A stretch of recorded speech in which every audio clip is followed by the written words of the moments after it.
Thank you very much. Our second panel this morning focuses on the role of natural gas. It's been touched on in some of the other panels and the questions, and also in the morning briefing with Roger and Kate. But this is an opportunity now to flesh out those issues, and we have a great panel to do that. Our speakers today, I'll start with Ben Cahill. Ben is a senior fellow in the Energy Security and Climate Change Program at the Center for Strategic and International Studies. He covers oil markets, geopolitics, and the macro trends that affect the oil and gas industry. Robin Mills is a non-resident fellow for us at AGSIW, and he's also the CEO of Qamar Energy. Emily Stromquist is the managing director of Teneo. She has extensive experience advising clients on geopolitical risk and energy markets. And finally, our moderator, Colby Connelly. Colby is the director of the Economics and Energy Program at the Middle East Institute, and he's a senior analyst at Energy Intelligence and Truth in Advertising. He is formally affiliated with AGSIW, and we're always happy to have him back participating in a program or two with us. Colby, over to you.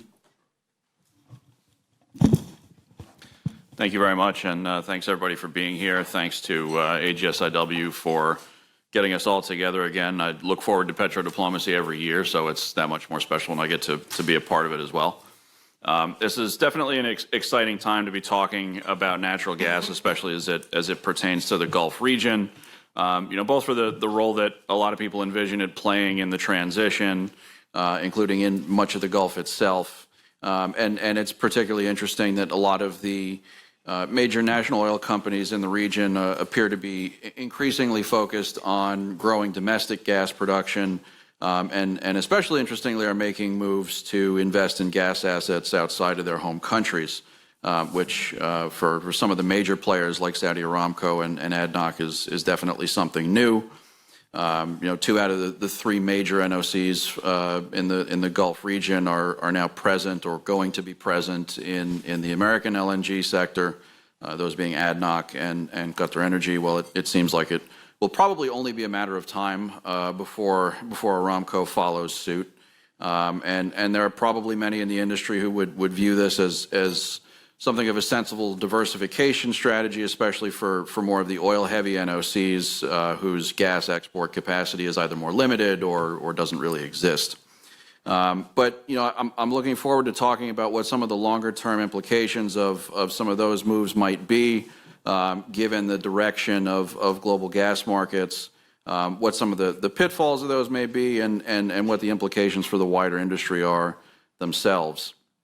NOCs in the region have moved to reduce methane emissions in particular, eliminate things like routine flaring, and so it'll be interesting to see if they are as consistent with some of these initiatives as the focus on gas grows. But I don't want to take too much time sitting here monologuing, so I'll move to our first panelist for some of his thoughts on the issue and some of the slides you brought along with you as well. So Ben, over to you.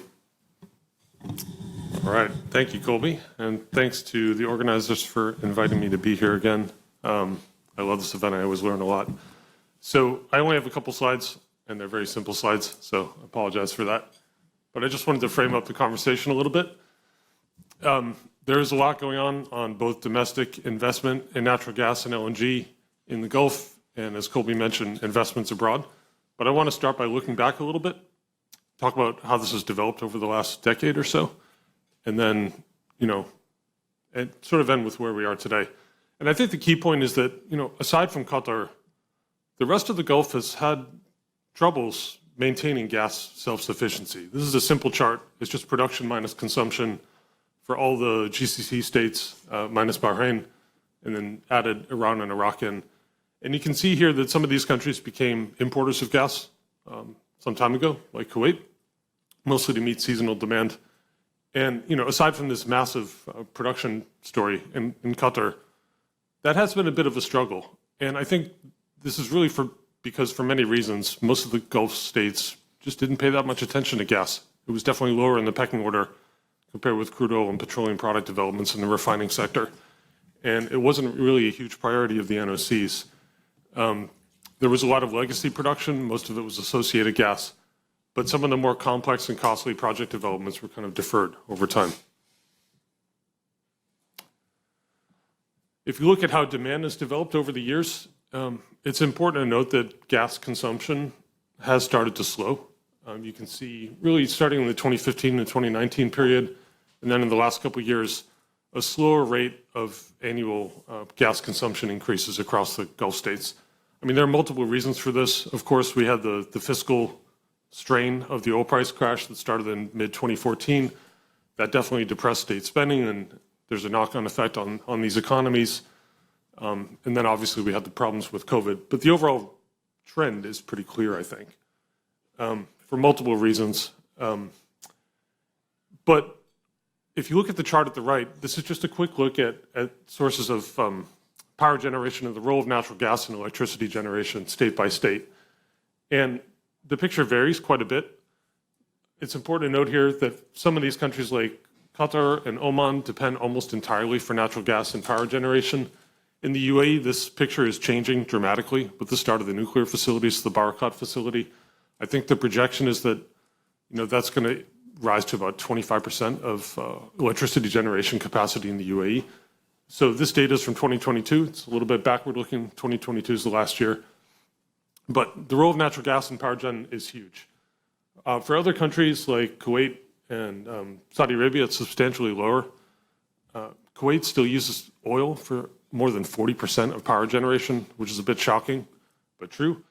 In Saudi Arabia, direct crude burn and power generation is still a thing. The numbers are really big. In peak summer months, it's typically been more than 1 million barrels a day. So oil and power generation is still a pretty persistent feature for the Gulf states, but gas is big. So the question is, can these states develop sufficient gas resources to meet this power demand and use it for other things, for industrialization, for economic growth, maybe even for export? That's been the challenge. And of course, the more you increase the role of renewable energy generation in the power system, the easier it makes to find alternative options for natural gas. Again, for export, for industrialization, maybe for blue hydrogen production. And I mentioned that gas was somewhat neglected in policy. This is just a quick summary of how this picture has changed, really from the period from the 1990s until the mid-2010s until today. Historically, gas was sold at low regulated prices to boost industry, to benefit domestic consumers. Those cheap prices fueled strong demand. You saw that in the chart that I just showed. Most of the production was from associated gas. It wasn't those more complex, costly, non-associated gas projects, unconventional gas. And you had growing import dependence in the UAE and Kuwait. I think all this started to change around the mid-2010s. And it really started with Oman, where you saw long negotiations over the producer price for the Kazan project, a really complex unconventional gas project in Oman. That unlocked a higher producer price, and lo and behold, the gas balance in Oman has really dramatically changed in recent years. Of course, we had the oil price crash in 2014 that spurred subsidy reform for gas and electricity prices across the region, and you had slower gas demand. But the big shift, I think, was that there was this growing focus on gas exploration and development. Remember, we had the dispute between Qatar and its neighbors. You have countries like the UAE that depend on pipeline imports from Qatar. Suddenly, there was a very strong domestic incentive to invest in domestic gas production, to unlock all that gas. So to invest in unconventional gas, offshore gas caps, and again, those more complex projects like sour gas. And there was a willingness to fund these costly projects that didn't exist before. So from that period in the mid-2010s until today, there's been this continual focus on natural gas. And I think the picture has dramatically changed, especially in the UAE and in Saudi Arabia.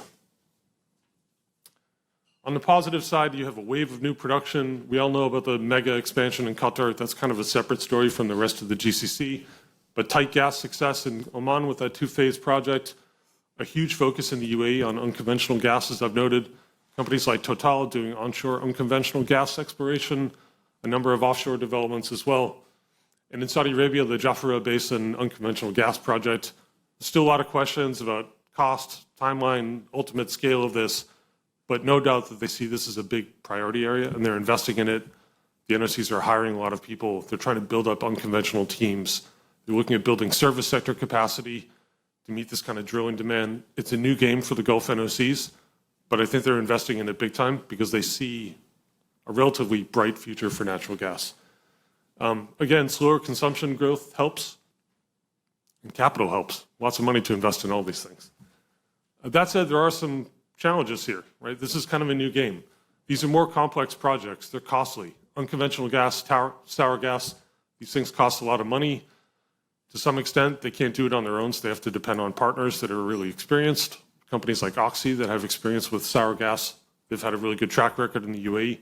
Those kind of partnerships are necessary. It does create new demands on NOCs because you have to build teams capable of doing this. That didn't really exist. You have to go out and buy them or you have to grow them organically. In both cases, it takes time. I think a big uncertainty here is the pace of renewable energy generation.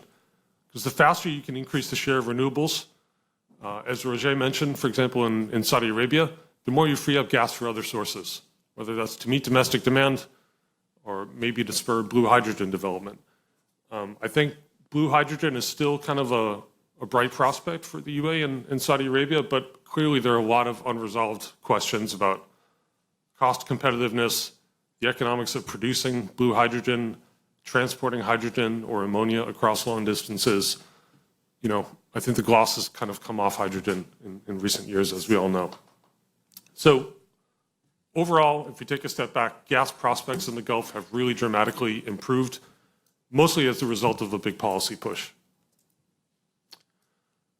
And as Colby mentioned, you know, there's a lot of movement on overseas investment in LNG. And this is, I think, is really striking because it's quite a new game. Of course, ADNOC is an existing LNG producer. Oman is an existing LNG producer. In the UAE, it's relatively small. I think the Das Island facility is like 5.8 million tons per year. But they want to build another domestic LNG facility, 9.6 million tons per year at Ruwais. They've signed several heads-of agreements. These are just tentative agreements, but I think 2.6 is already locked up. They're in negotiations supposedly with a couple of the majors and some Japanese utilities. So a lot of momentum there. I definitely expect that they'll be able to do it. The timeline is to reach FID soon and to try to bring that facility online by 2028.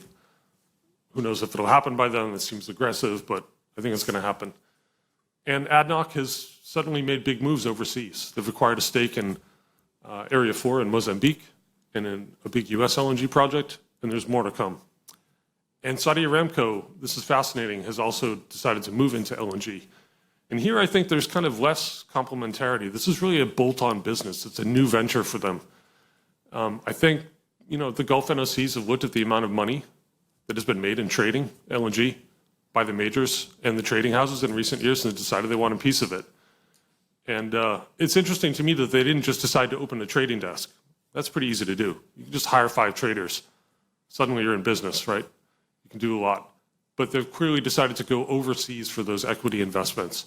And I think in the UAE, they want to pair this with those domestic developments. In Aramco, the idea is to go overseas to partner with private equity to do this. They've signed a deal with Mid-Ocean Energy. And they're looking at assets in the US. So lots happening. Watch this space. Maybe I'll stop here and turn it over to the other panelists. Sure. Thanks, Ben. I think that gives us a pretty good picture of the landscape. With kind of the broader competitive landscape in gas and LNG, though, you know, even the major players, Qatar, those like ADNOC that already are LNG exporters and those that are aspiring to get more exposure, you know, have a lot to consider, particularly the U.S. You know, the U.S. has 80 million tons a year under construction. You know, maybe there's a bit more of somewhat of a conversation there to be had about the LNG pause pending what happens in November, of course. But Emily, I want to turn to you for some of this because maybe I think longer term, because we're talking longer term, and as it relates to the transition and you know, sort of the time horizon for gas demand. You know, there's still a Russia factor there, I think, and you know, with some of these countries and some of these firms that are looking to get this greater exposure, how does Russia fit into that in the future, both, I think, you know, for the Europe and the Asia question, and what are some of the things they should be considering there? Yeah, absolutely. Thanks. That makes sense. So yeah, you know, I think looking at, you know, taking Ben's presentation this helpful context. I know that Robin's going to jump in on some of the Gulf stuff. So thinking a bit about market conditions and also sort of the geopolitics that are driving a lot of these investment decisions. In the Gulf, there's certainly a lot of opportunity to use, and across the wider Middle East, to use new gas developments to meet domestic demand, especially to push out more crude into the global market. But I think there's a lot of sort of exogenous factors as well that are going to have a very significant impact on shaping how Gulf players are thinking both about domestic investments in gas and also what kinds of investments they're making overseas. And I think, some of these are things Ben's already touched on. Certainly I think it's pretty much consensus across all of the different, scenario work that's been done that gas is going to have a very important place even, well after 2030. But I guess the extent to which it continues to play a significant role is going to depend very much on renewables proliferation, which technologies kind of prove winners, since every sort of nation seems to be choosing particular technologies or establishing policies that are sort of incentivizing certain technologies over others. That kind of lack of global leadership on these issues has created a very unclear picture, and I think that's going to weigh on how Gulf investors think about this. I think as well, a lot of it is very much market conditions. Yes, it's demand, but it's also what the terms are going to be. Gas markets tend to go through very significant cycles where there's a lot of new production that comes on, prices fall, everybody picks up on the demand side, and then prices go up again. And I think it depends very much where we're at in that cycle, but we're heading toward the place now where for the next 4 or 5 years we're going to see a lot of gas come online. And that's going to have significant impacts, I think, on the kinds of decisions that are made and where the Gulf players slot into that. But I think, along with that dynamic and sort of all of this new production coming on, we're increasingly in the next 5 or so years shifting toward a buyer's market. And this is a bit of a catch-22 because there's a lot of new gas that's waiting to come online. It's waiting for final investment decision. A lot of those decisions and investments won't be made without confirmation from the key buying markets in Europe and primarily in Asia that there's demand for that. But on the flip side, buyers are increasingly empowered to put very firm conditions on the gas that they're buying about flexibility in terms of both destination and about resale clauses as well. And so I think that's, the Gulf in some ways is well positioned, obviously, between Europe and Asia. But I think it's also a very tricky outlook, and geopolitics right now are sort of one of the factors that's playing a huge role in some of that thinking. Traditionally, a lot of these players had targeted the European market, and we've seen that with Qatar, but they're not getting the kinds of commitments now for long-term contracts that had initially been anticipated. I think there's a very interesting concept that I've heard recently. The Baker Institute had actually done a podcast where they were talking about balkanization in gas markets. And I think for Gulf players in particular, this is a very critical issue to consider. With everything that's happened geopolitically in the past couple of years, we have the Panama Canal where the U.S. can't easily send gas to Asia the way it used to be able to. We have Qatar sending 50% less gas now to Europe because of Red Sea disruptions. And a lot of this is driving, in addition to other sort of climate and sort of other variables, is driving sort of a more localized gas market around the world where you're getting these sort of bits and pieces of market that's impacting a lot how gas is going to be traded. It's impacting how it's going to be priced. And I think for Gulf players in particular, they can easily access both markets, but the conditions may not permit them to do both of those. So the focus is increasingly on Asia. And before I touch on the Russia point, because that's sort of where obviously then the Gulf consideration about exporting gas is going to focus on Russia's role. I think just in terms of demand as well, I think demand is often overlooked in these conversations because it's more attractive to talk about supply. But I think we do have to acknowledge that there are significant energy efficiency gains that are being targeted now.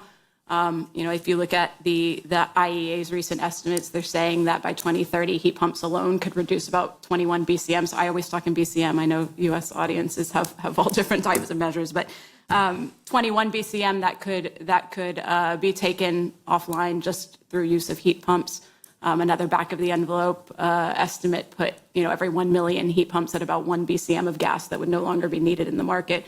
So things like this we can't sort of underestimate, but we also aren't very good at being able to predict what those kinds of developments are going to be. So I think on the demand side as well, we really have to weigh those considerations when thinking about Gulf gas opportunities, their costs, and sort of the reasonable target audiences for sales. And I'll end on the Russia point, since Asia will be sort of the big export market, for whatever new Gulf gas is coming online. The Russia aspect here is a huge uncertainty. And, I think I was taught early in my career that the most important thing to keep in mind about the Russians is that they completely messed up negotiating their pipelines. Power of Siberia should have been negotiated. The pipeline they're pushing for now, the Power of Siberia 2, which was going to cross, over from West Siberia and go all the way to China, was supposed to have been probably their ideal. The gas was already there. It was a cheap pipeline to build. It was much easier, geologically to be able to get that pipeline to China. They messed that up. They went ahead and did their initial Power of Siberia plan. The Chinese have been very empowered to negotiate exactly the terms they want. They're paying about just over $4 per MMBTU for gas. Europe used to pay 10 to Russia. That's even more the case now. They have a lot of diversity of supply, a lot of options. They're happy to take Russian gas if it's being offered at a very cheap price, but with very strong caveats. They're pushing for the very subsidized price that's offered in the Russian domestic market. So it does give Russia an outlet, but a very unattractive one, but they're very limited in options right now.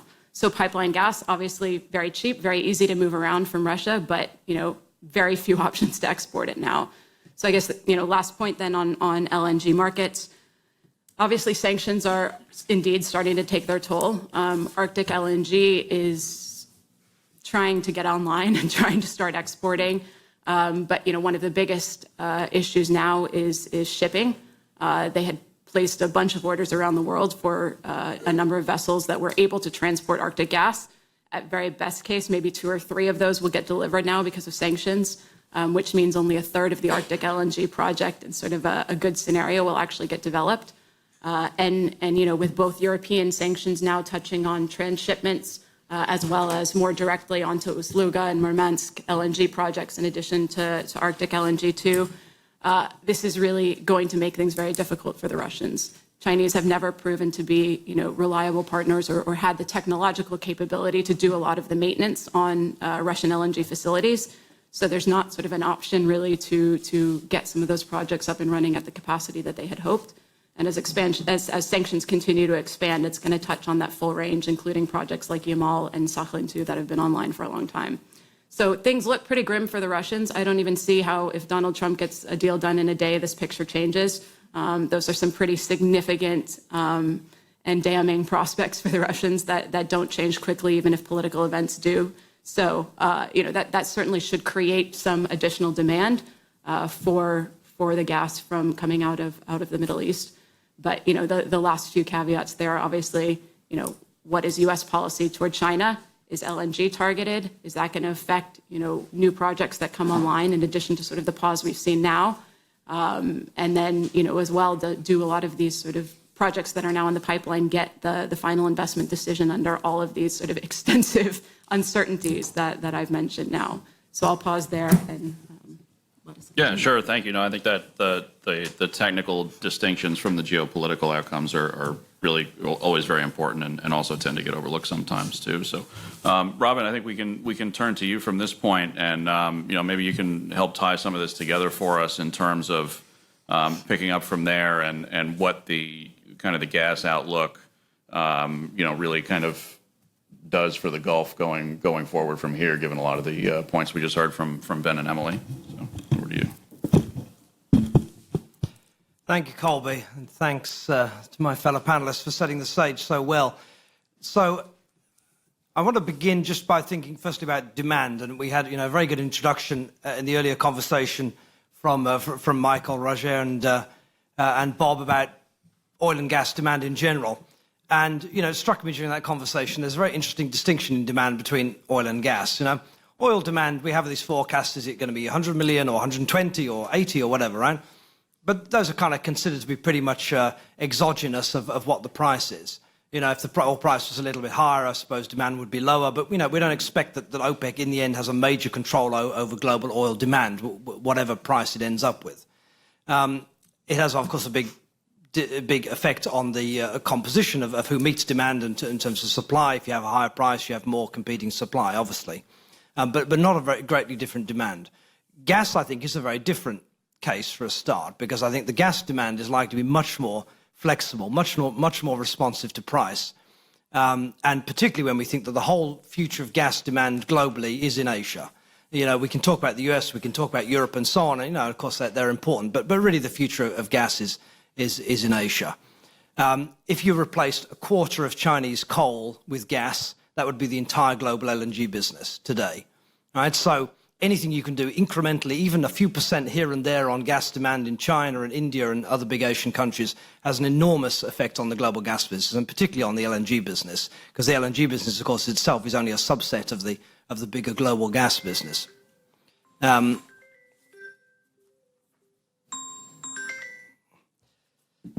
So that's enormously influential, and I think you really have to see the Gulf countries' strategy in that respect, particularly that of Qatar, right?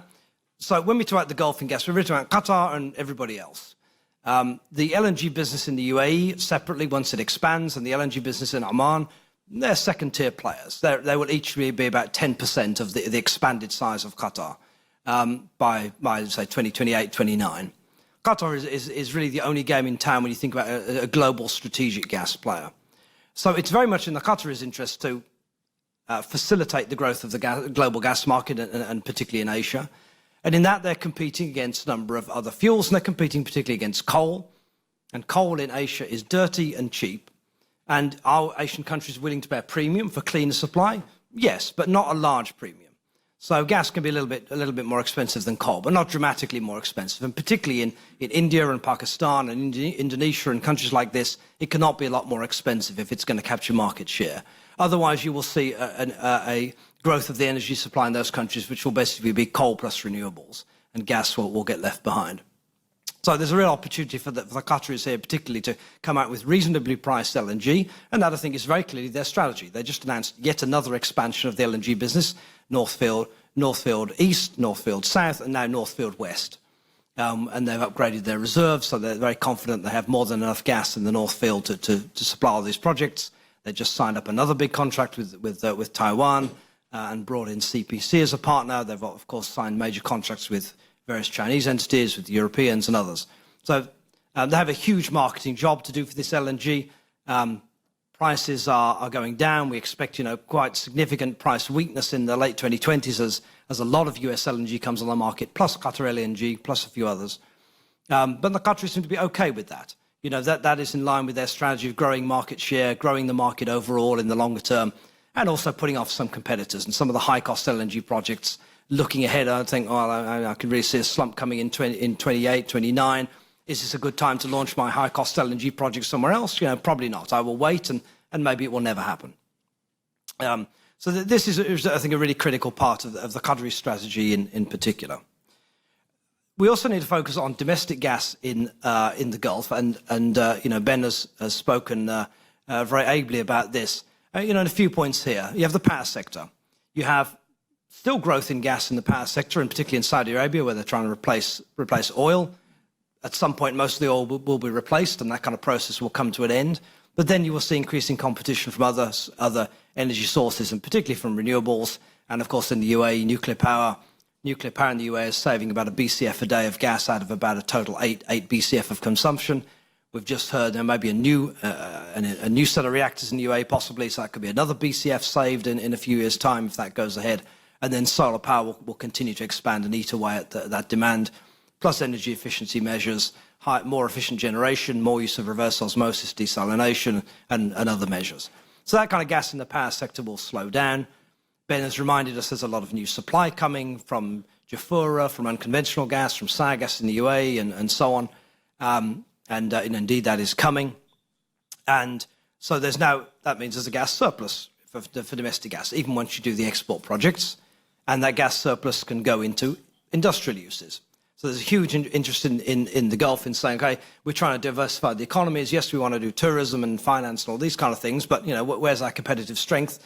Low-cost energy. So let's do low-cost industrialization, quite low-carbon industrialization as well, and all the obvious things, iron and steel and aluminium and chemicals, but then going downstream into more sophisticated variants of those. And supplementing those with low carbon energy as well. I mean, using renewables, using nuclear power to make aluminium, for example, using carbon capture and storage to produce decarbonized materials and so on, using hydrogen as well. So these factors will all come in, and we'll end up with a much more diverse and lower carbon industrial sector, but one that will also probably use a lot of this surplus gas. And that is really a critical part of the strategy in Oman, for example. Yes, Oman has a significant LNG export business, but more and more turning to doing more domestic hydrogen, also more domestic gas into iron and steel, for example, and try and develop a big green steel industry. And this gets around the problem of, transporting hydrogen halfway around the world from the Gulf to Japan or to Europe. Why would you do that to make steel in Japan when you can simply make the steel in the Gulf and ship steel around, which is a far easier job? So that's a pretty clear trend as well, trying to use this gas and other forms of energy for the industrialization process, and maybe also solving some of the economic growth and diversification issues that you mentioned in the case of Saudi Arabia, Ben. And then the final issue to do with the NOC strategies, I think really interesting. And again, there's a distinction between the different companies here. So Qatar is all about, we have an enormous gas resource, the world's single largest and best gas resource in the world. We have to optimize and make the most of this for the multi-decade process. We might acquire overseas assets. The Qataris, of course, are in Golden Pass LNG in the US. They may acquire other LNG assets. They may acquire more LNG regas assets. But it's really about optimizing and maximizing the value of North Field and being able to play that perhaps against some other supply and a trading portfolio elsewhere and so on. For ADNOC and Aramco, a very different story. Aramco has no LNG export business, and I don't think is likely to.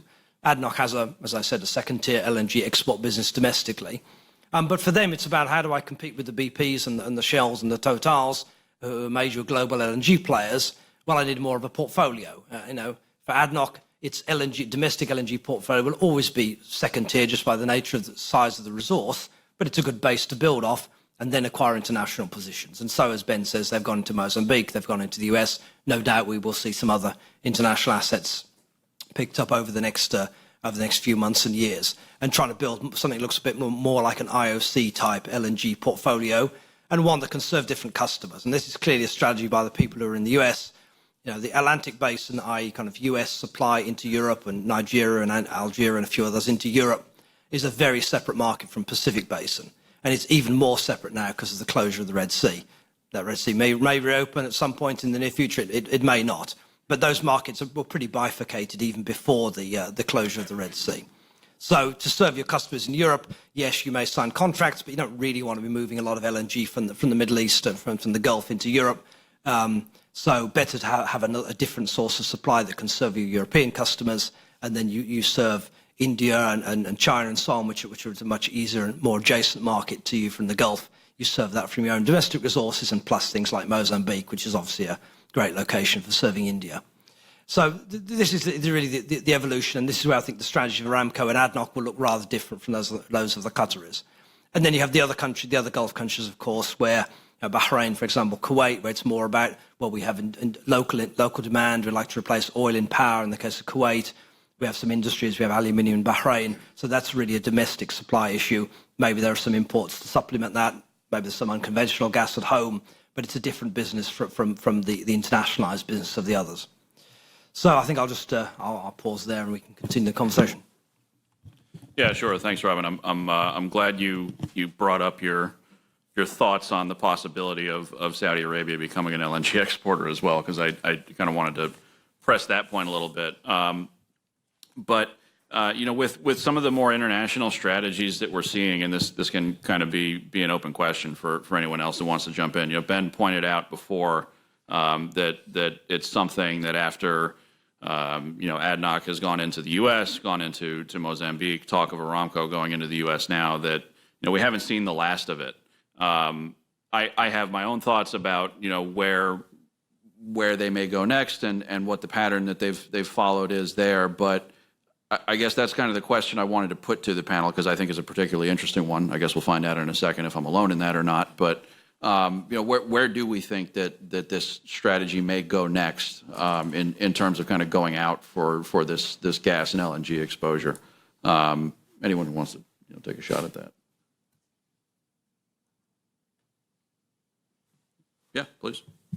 Yeah, I mean, I'll be brief, but for ADNOC, this is part of a broader pattern that we saw going back to 2016, where it's evolving into a more diversified company. It wants to have a stake in lots of different businesses, wants to break up concessions, invite new partnerships, invest downstream, invest in petrochemicals.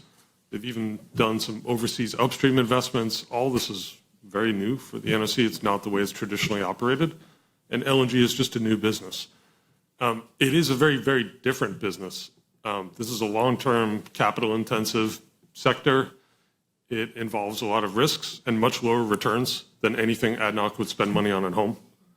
It's just fundamentally different business to invest in overseas equity LNG and offtake than it is to do domestic oil and gas development. So there's a certain amount of prestige that's involved. But I think they feel like they want to make targeted equity investments to learn from partners to kind of build a business from the ground up. And they'll probably do scattered investments, maybe some in the United States, maybe some in Australia. They've already done one in East Africa, et cetera. And I think, Aramco's kind of following that same pattern. Robin made a really good distinction. Qatar is a completely different game, right? And I think what's interesting is that Qatar in the last couple of years has evolved from the early years of the LNG business was really dependent on joint venture partners, companies like ExxonMobil, and dependent on foundation buyers in Japan and South Korea especially, towards feeling like it can finance the stuff on its own, it can do the marketing on its own, it can bring in partners for upstream equity, but they have to offer a special value proposition, so they become quite picky about how they do that. If I could just add one more point, I think Robin mentioned this, but it's really critical. There is widespread consensus that long-term gas demand will grow. Right? Last year, the global LNG market was about 400 million tons. Long-term, most consultants and analysts expect it could reach 700 million tons by 2040. Those are kind of the numbers that Wood Mackenzie and Shell and others have put out. And of course, the vast majority of that will be in South Asia and Southeast Asia. These are kind of the growth markets. And that's all fine. It makes sense when you look at population, economic growth, distribution around the world, et cetera. But market by market, this is really hard to do because gas is competing against cheap and abundant coal and renewable energy. And renewable energy resources really vary quite a lot across these regions. In Southeast Asia, there are big, big challenges to doing this. But you do need a policy signal, and you also need a lot of regulatory and policy reforms to support it. So, for example, if you're going to sell into a place like Vietnam or Indonesia that's got legacy cheap gas production, you are moving into a market where the NOC is the sole buyer, a wholesale buyer, where third-party access to the gas pipeline and distribution system is kind of new. It's still developing. Traditionally, you haven't been able to conduct a deal with an end user, like an electricity company or someone in industry. So all this stuff takes time. And I think a big question for Qatar and for other markets too, but especially Qatar, is how much are they going to invest in developing these markets and invest overseas in things like gas storage, gas-to-power facilities, pipelines, and help grow those markets. Because when you look at places like Thailand, Bangladesh, Pakistan, this is the stuff that'll be required. I think they're willing to do it, but it's not enough to have abundant gas. You also have to make it fit into the system. And I think country by country, the complexities kind of vary. I do think a lot of people kind of gloss over that when we think about long-term demand. It's important to pick apart the differences. And that question of, the long-term prospects for gas, I think, really depend on unlocking that demand.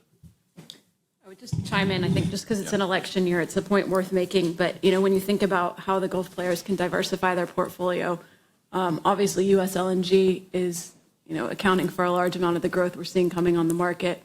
But I think, the political risks in the U.S. in many ways, if you're thinking about LNG investments, are almost as great as they are in places like Africa, but for very different reasons. And I think, we will all have our own views about what, this current pause on new approvals means and how that plays out. But I think the bigger risk is whether we're talking about, a Trump presidency or we're talking about another Biden term. There's a lot of uncertainty. We're in a rapprochement period right now in the U.S. with China. The sort of broad conception is that that's not the direction things are heading, sort of post-elections. We have a very hawkish Congress. We have two presidential candidates who are pretty set on sort of upping the ante with China. And there's still considerable risk that LNG can get wrapped into this. And I think if LNG is at all targeted in this, this is very much a slide toward further deterioration in relations with China. China has also been one of the biggest guarantors of purchasing of U.S. LNG, which has moved along many of the final investment decisions on U.S. LNG projects.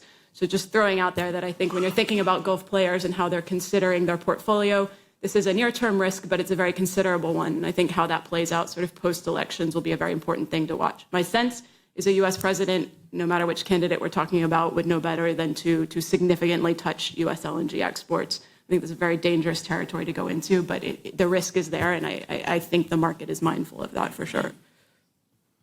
Yeah, we can only hope.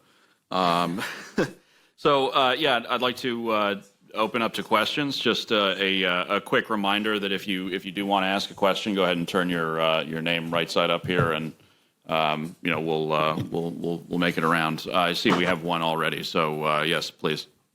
Doug Hengel with Johns Hopkins School of Advanced International Studies. I also work with an LNG trade association. Maybe mostly for Robin. The Iranians haven't reacted, as far as I've seen, to Qatar's expansion plans. They share a field. There's no unitization agreement. Is that an issue which could become geopolitical at some point? Yeah, look, I think what often gets overlooked there is that, the growth in Iranian production from South Pars, I mean, their share of the North Field in the last few years has been very significant. And if you actually compare the reserves balance on either side, generally thought the Iranian side has about half as much reserves as the Qatari side. The Iranian production is in proportion is actually more. So, this old story that the Qataris are kind of sucking this all up and the Iranians are losing out, that isn't true now. If anything, it's the other way around. But the Iranians have been struggling with production on their side, pressure declines and so on, struggling to get investment in. So, the Iranians having trouble meeting their own domestic demand yet again, and also sustaining their exports to Turkey and to Iraq. That's really a domestic problem, and not really something that they could blame on the Qataris. I think that a major part of the decision for the Qataris to go ahead with the recent expansion projects was, firstly, strategic views on the market and views that they had a bigger resource and so on. But also part of it was, well, look, the Iranians have caught us up now, so there's no there can't really be any complaint from Tehran now that we're overproducing.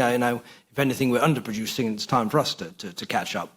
And the Iranians and Qataris have a kind of, I think, a modus vivendi, and pretty much and do talk to each other and kind of understand how things play. So I don't see that, with all the other problems in the region, I don't see that as being a major flashpoint at the moment. No. Thanks, Robin. Anyone have anything to add there? Or? Okay. We were kind of alluding, I think, to a lot of other supply coming online. Emily, you mentioned, the conditions to go into some of these different markets and some of those challenges as well. But Robin, you also talked about the fact that we're talking LNG in the Gulf. We're mostly talking about Qatar. One of the recent supply agreements they had with Total Energies, Patrick Pouyanné kind of alluded to the idea that they may have gotten some flexibility out of the Qataris, which is something they're sort of notorious for in terms of being inflexible. Robin, I guess I'll kind of keep you on the spot, and if anyone else wants to chime in, please do. But are we sort of potentially seeing the beginning of the end? Does Qatar have to get a little bit more flexible in order to stay competitive, especially with so much U.S. supply coming? Or do you think that's something that they're going to be able to continue to maintain going forward? Yeah, the Qataris have really tried to hold the line on this one on flexibility. But, in the case of Europe, of course, there are European regulations why, you can't, that's maybe a little bit legally disputed, but at least within the EU anyway, you can't stick to destination clauses.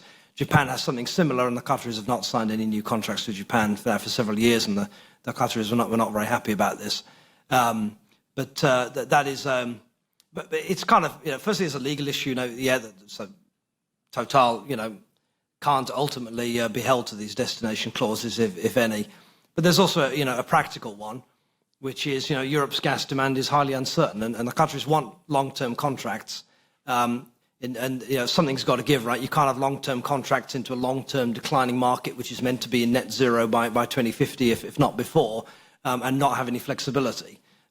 Because what if, Total at some point simply isn't even allowed, or at least is not able to move that gas into France or elsewhere into Europe? It's got to go somewhere, right? So if they want to stick to long-term rather than kind of medium-term contracts, that there needs to be flexibility into Europe. And I think that's kind of, reluctantly accepted, but they will try and hold the line on the flexibility or the non-flexibility into Asia in general, where the growth outlook is much stronger. Great, thanks. And yeah, any other questions? Please go ahead and stick your name card up if you'd like. But in the meantime, talking of a lot of the supply that's coming online, sort of in the later half of the decade, maybe Emily or Ben, this is one for you.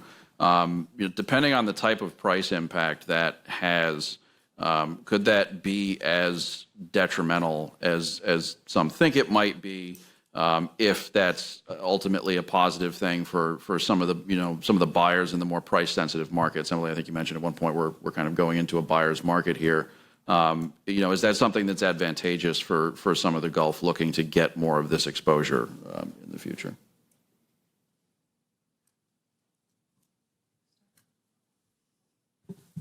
Sure. I mean, Qatar's in a privileged position here. They got the cheapest cost of production in the world. They can sell a cargo anywhere and make money, Atlantic or Pacific Basin, right? So I think in terms of marketing, they've always had kind of a two-tier approach in my perspective. Northeast Asia is the premium market. Those growing markets in South Asia are where they've been a little bit more flexible with markets like Pakistan and Bangladesh. They do have some advantages here, right? These are countries where you have counterparty risk, credit risk among some of the buyers. They're not traditional big LNG buyers. Qatar's been able to work with them in a way that maybe a super major can't. That's probably to their advantage. And I think the attitude is pretty consistent from Qatar Energy. I mean, Saad Al-Kaabi basically says, look, these are fast-growing markets. The gas demand is going to be there. People will come to us. They're going to need our gas. And the fact that they've taken FID now on 3 massive expansions shows a hell of a lot of confidence in long-term gas demand. They do have a lot to market, though. They have a lot to market. They have expiring contracts. They already have the 2 expansions. Now they have the additional 16 million ton expansion. I think my last read on this was like 50 million tons plus of LNG to market, aside from Golden Pass. I don't really understand what's going on with Golden Pass LNG. Who's marketing what? Yeah, a bit of a black hole there. But I think basically they're going to have to budge on price long term to secure that long-term gas demand. I mean, this is a volume play. It's hard to make a volume play and a price play at the same time. They've clearly made the volume play and decided they can outcompete anyone on volume and production costs. And that's true, but it does mean you have to flex a little bit. Yeah, and I guess it all still also depends how much pressure there is from Russia, where it looks like they're going to miss their window, but the Russians can still produce cheaper gas than anybody in the world. So if they are able to pull it out of the ground, and they can get some of this capacity, export capacity for LNG up and running by the end of this decade, yeah, that will put some pressure on the Qataris, especially because if you have big buyers like China and India, they're all about diversifying their suppliers. They're not going to be fully dependent on the Qataris for LNG supply. But as I touched on earlier, that's not looking great. But I think that would be sort of the biggest factor I would imagine would sort of sway the Qataris and affect pricing. Great, thank you. Yeah, Rachel, please. Sure. I guess it follows up on that last sort of discussion. Maybe 2 short questions. Emily, on the Russia side, how much do you think sort of using feedstock, the sort of fertilizer play, how much does that make a difference? And are there any other places in the region where natural gas, industrial sort of, processing sources, it probably doesn't move the needle at a global level, but I'm just interested in your thoughts. And Ben, I know you're just back from Japan. And I'm just, your point of the growth is in the emerging economies in Asia, but I'm just interested in any thoughts you have about how they're thinking about those sort of long-term, particularly pricing dynamics. They made a choice not to renew with Qatar some years ago. They kind of went maybe a little too all in with Russia. I'm oversimplifying, but I'm just Any interesting thoughts on kind of Japan, Korea, those sort of, maybe more stable but still sizable demanders? I'll touch on the first one quickly. I think on the fertilizer market, opportunity there, but the Russians have really doubled down on funding the war machine.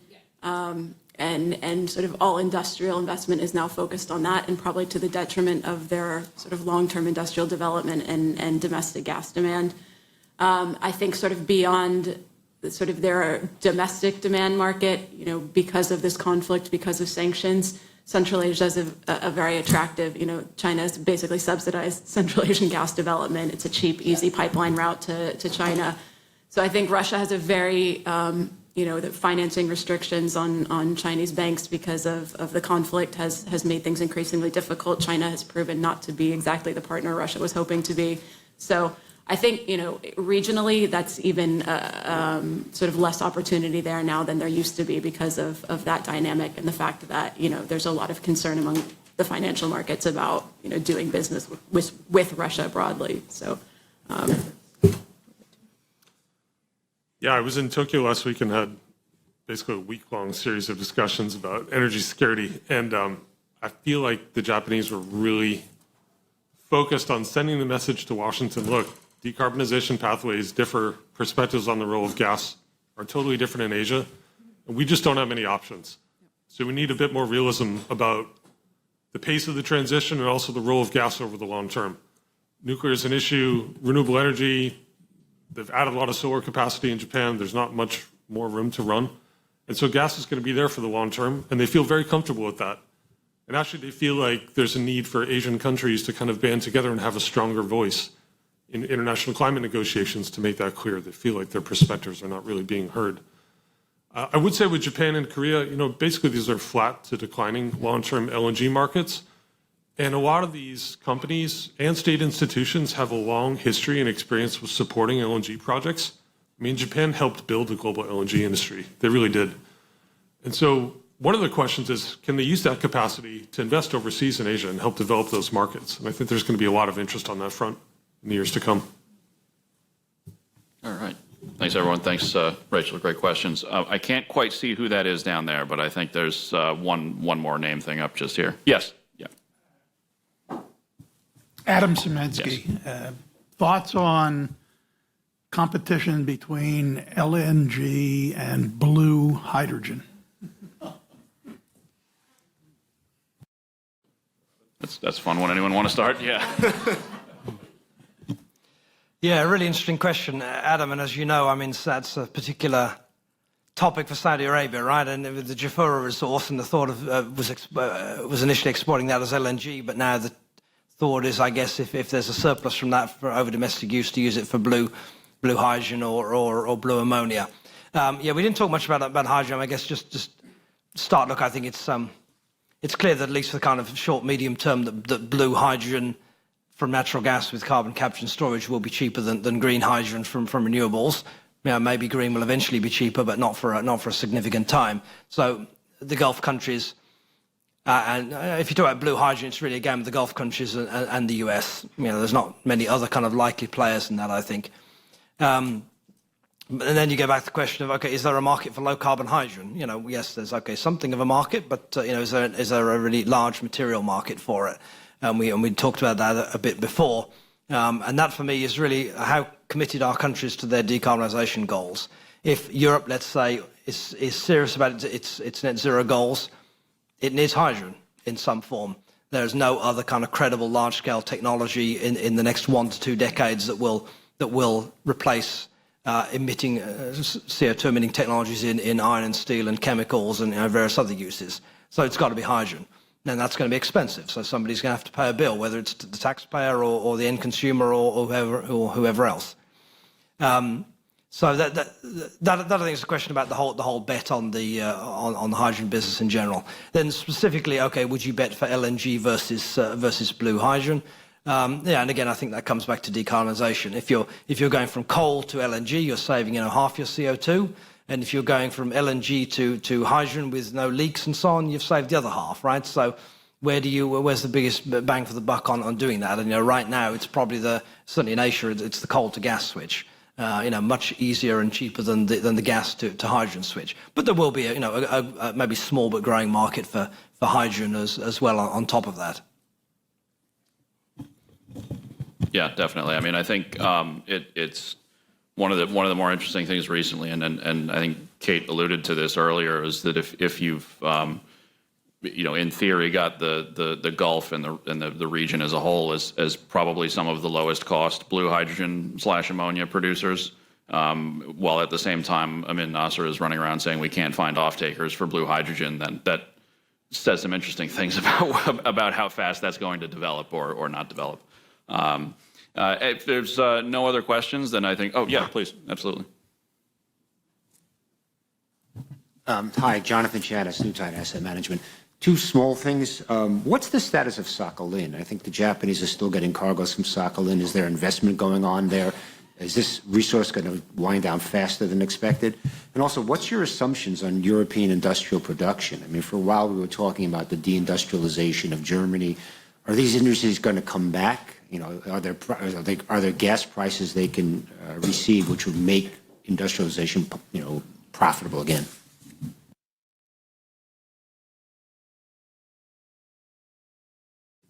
Sorry. Yeah, on Sakhalin, still exporting. Still, as far as I'm aware, Japanese involvement. That was sort of part of the conditions of sanctions, as they were permitted to keep working on these projects. But I think if the EU goes ahead with the transshipment part of their next sanctions package, that's going to start to impact those existing long-term Yamal and Sakhalin projects that have been on the market for a long time. And the EU claim, at least, is that this isn't intended to impact volume, but it would obviously drive up the costs of purchasing Russian LNG. And so I think that's probably the biggest immediate risk to shipments from Sakhalin 2. And yeah. All right. You want to jump in? Okay. Was there another part to that question? Oh yeah, you're right. I defaulted to you for that now. It doesn't look good. Not sure I have too much more to add. A 25% decline in industrial gas demand in Europe in 2022, and another decline in 23. How much more can it decline? But decline of 1% of industrial production. Okay, so you reduce. So you reduce your gas. Price signals encourage energy efficiency. Exactly. All right. Well, on that note, if we don't have any more questions, last call. One more down here. Yeah, please. I appreciate the panel's discussion. Rick Westerdale, Energy Futures Initiative. The one thing I would add is, and I want to come back to Robin to some of the points you made around where the market would be, LNG versus hydrogen. It all boils down to affordability. And, does Asia have the ability to afford LNG, whereas Europe, can they afford hydrogen? And I look at things like the carbon border adjustment mechanism, and I'd like your thoughts on that, because that's the start of a trend that will be interesting and has implications on all the regions, and especially on, manufacturing and decarbonization. So I'd like your thoughts there as it relates to natural gas. Yeah, thanks, Rick. So on affordability, look, Japan can afford hydrogen or LNG at rather high prices, Korea, Taiwan, and it's those three. Can India, Indonesia and Vietnam afford expensive hydrogen or expensive LNG? No. And even if they could afford it, they have cheaper alternatives, which they will undoubtedly go for. So, I think that question is quite easily answered. And, then we talk about Japan being the origin and the driver of the LNG business as it emerged in the 60s and 70s. They're going to be a core part of driving the hydrogen business, wherever that goes. But if it is successful, Japan will be a key part of that, again, because of the willingness to pay. But this absolutely goes back to the point of affordability. Look, if the Qataris want to have a very large global gas business and they want to be able to sell all these volumes and have a market for the North Field for the next few decades, they have to be a big player in India and the subcontinent and Indonesia and so on. And that means they have to be pretty cheap. They have to be, LNG long term has to be in the, a year or two ago I would have said $6 to $8 per MMBTU. Now add inflation on top of that, maybe, maybe 8 to 10, but no, not more than that probably. So that's where the price has to be to really penetrate those markets. And on the CBAM, on the carbon border adjustment into Europe, we will see CBAMs elsewhere as well. Others will undoubtedly follow where Europe has led on that. The UK is kind of effectively part of that European market, but the UK will have its own CBAM. But others will, no doubt, Japan and Korea and others will introduce CBAM too, and the US will probably cobble something together to look like a CBAM, even without having a domestic carbon price. And that drives, and I think this is actually advantageous for the Gulf. We did a lot of work for the UAE last year in the run-up to COP on industrial decarbonisation, and there are many options in the Gulf for that. There's gas, there's CCS, there's hydrogen, there's renewables, nuclear, energy efficiency. There's many options, and many of them are technically not too difficult. Cost-wise, they're okay. They still need something to make them commercial. And there isn't a carbon price in the Gulf, and there probably won't be for a while, and if there is, it'll be quite cheap. So what else can you do? Okay, so you look at, can I find a BMW who's willing to pay me a bit of a premium for green steel and aluminium? Yes, I can. Yeah, okay, so there's something. But can I find a bigger economic driver for me to do low-carbon industrial things in the Gulf? And the CBAM is great. I can export my low-carbon stuff to the EU. I avoid the CBAM, or I avoid most of it, because I'm low-carbon, and I compete very successfully against India and China and other people who can't decarbonise so easily. So this is absolutely an opportunity for anybody, not just the Gulf, but anybody else who can do low-carbon industrial things and export into CBAM markets. All right. Well, thanks again to AGSIW for getting us together today. Thank you all for being here. And, of course, thank you to everyone on the panel. I hope all of you enjoyed that discussion as much as I did. Thanks.